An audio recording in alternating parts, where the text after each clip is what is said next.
Halo, perkenalkan, saya Carolina dari Prodi Pendidikan Bahasa Inggris PPG Prajabatan 2022, mencoba untuk mengulas dan menelaah koneksi antar materi filosofi pendidikan nasional di topik 2. Untuk yang pertama adalah mengenai pandangan awal saya tentang kegiatan pembelajaran peserta didik dan pendidik di dalam kelas.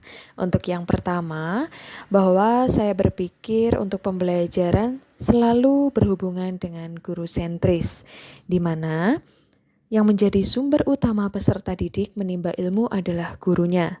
Dengan kata lain, hampir semua pengetahuan dan keterampilan yang diterima oleh peserta didik adalah hasil pengajaran oleh gurunya.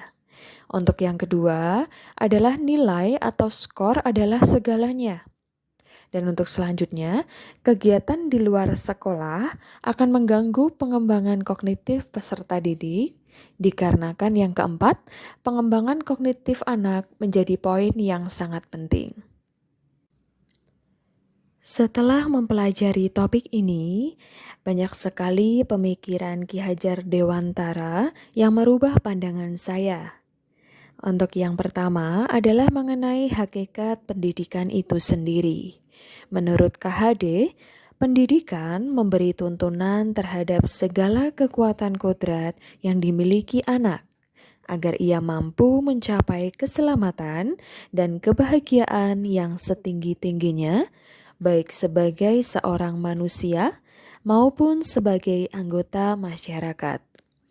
Nah, berdasarkan definisi ini, saya semakin dimantapkan tentang apa yang menjadi hakikat pendidikan. Bahwasanya yang menuntun manusia menjadi makhluk yang beradab adalah melalui pendidikan.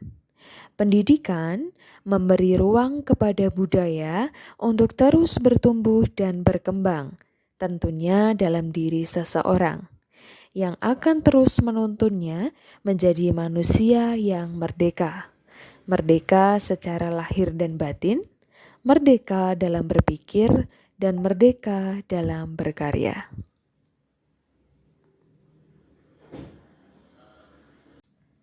Pemikiran KHD yang kedua adalah mengenai dasar-dasar pendidikan yang menuntun.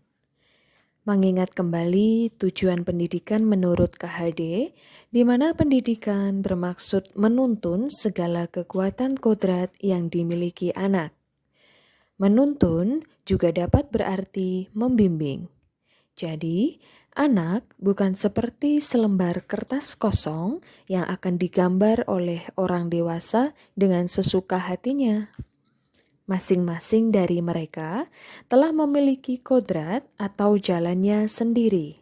Sehingga pendidik di sini berperan sebagai sosok yang membimbing jalan mereka agar selalu terarah dan tidak berbahaya, dengan tetap senantiasa memperbaiki diri menjadi manusia beradab seutuhnya. Untuk selanjutnya adalah mengenai kodrat alam dan kodrat zaman. Dalam sambutannya, KHD mengungkapkan bahwa pendidikan anak selalu berkaitan dengan kodrat alam dan kodrat zaman, di mana kodrat alam berkaitan dengan sifat dan bentuk lingkungan, sedangkan kodrat zaman berkaitan dengan isi dan irama. KHD mengingatkan kita bahwa pendidikan anak sejatinya harus menyelaraskan keduanya. Dalam konteks ini, tentu saja anak harus memiliki keterampilan abad 21, namun juga tetap harus menjunjung tinggi nilai luhur dan budaya yang dimiliki, khususnya budaya dari daerah asalnya. Hal ini membuka mata semua pendidik untuk dapat melek teknologi, namun juga mempertahankan budaya setempat.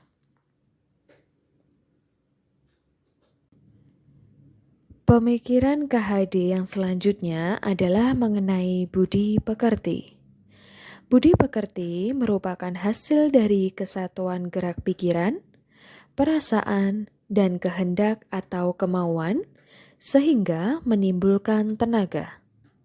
Dapat dimaknai juga dengan perpaduan antara cipta dan rasa, sehingga menghasilkan karsa. Peran kita sebagai pendidik adalah membantu peserta didik menemukan kecerdasan budi pekerti dengan tuntunan dan teladan. Pada dasarnya, orang yang punya budi pekerti senantiasa memikirkan, merasakan, dan mempertimbangkan setiap perilaku yang ditampilkannya. Pemikiran KHD yang terakhir pada topik ini adalah sistem Among. Sistem Among menekankan pada proses belajar untuk tumbuh kembang peserta didik yang dikenal dengan Ingarso Sung Tulodo, yang berarti guru menjadi teladan, Ingmatyo Mangun Karso, yang berarti guru mampu membangkitkan semangat bagi peserta didik untuk membuatnya berkarya, dan yang terakhir adalah Tuturi Handayani, yang berarti guru memberi saran dan rekomendasi dari hasil pengamatannya. Sistem Among didasarkan pada kodrat alam dan kemerdekaan. Jadi, pada intinya, sebagai penuntun, guru harus mendampingi murid sesuai kodrat dan potensinya dengan penuh kasih sayang, ketulusan, dan pendampingan. Yang dapat segera saya terapkan agar kelas saya menjadi lebih baik dan tetap merefleksikan pemikiran KHD antara lain: 1. Mengenai hakikat tujuan pendidikan, saya akan selalu mendampingi peserta didik dalam tumbuh kembangnya sehari-hari. Yang kedua, mengenai kodrat alam dan kodrat zaman, saya akan berusaha mengajar secara inovatif dan beragam sesuai dengan perkembangan zaman dengan tetap memasukkan konteks budaya lokal.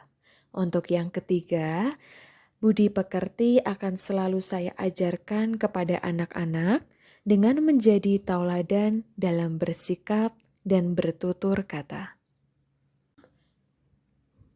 Demikian yang dapat saya sampaikan mengenai pemikiran-pemikiran Ki Hajar Dewantara. Semoga bermanfaat. Terima kasih.